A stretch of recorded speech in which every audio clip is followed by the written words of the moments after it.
Hello everyone, today in this video we'll fight against the atmospheric of our world around us, and this time we will have a journey, of course, a symbolic journey to Italy. And I have to tell you that, as you know from my comments, I belonged to the group of people who were not so enthusiastic towards the victory of Mrs. Meloni, first female Prime Ministeressa of Italy, and now we got confirmation. Why? Because Mrs.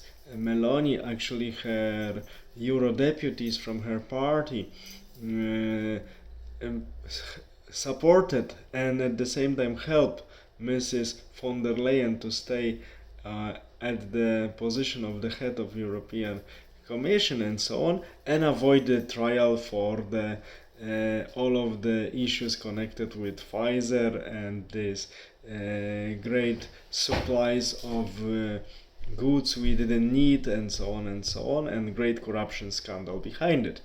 So Mrs. Meloni is a typical person of the system, pretending conservatist and so on. It's not for the first time when Italy can disappoint their allies. Actually, Germany during the Second World War concluded that Italians bring often more problems than help at the front lines. And we have to remember that the encirclement during the Battle of Stalingrad happened due to the fact that Romanians and Italians, and partly Hungarians, but mainly Romanians and Italians, were not able to keep their position. And I know these are the symbolic facts, but it shows us something, that we cannot rely on Italian political elite.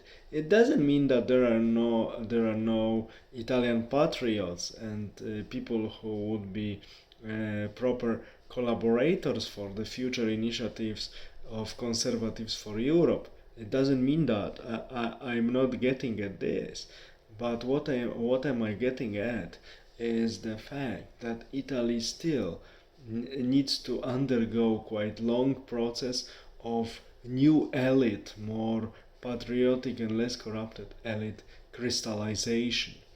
It will require a lot of effort and take time, because their politics since 60s and 70s is completely corrupted and devastated, and one of the reasons for that was the silent alliance between Americans and Brits, and also some French secret services and governments, that they didn't want to have any coalition between social democrats and communists in Italian parliament in 60s, 70s and 80s.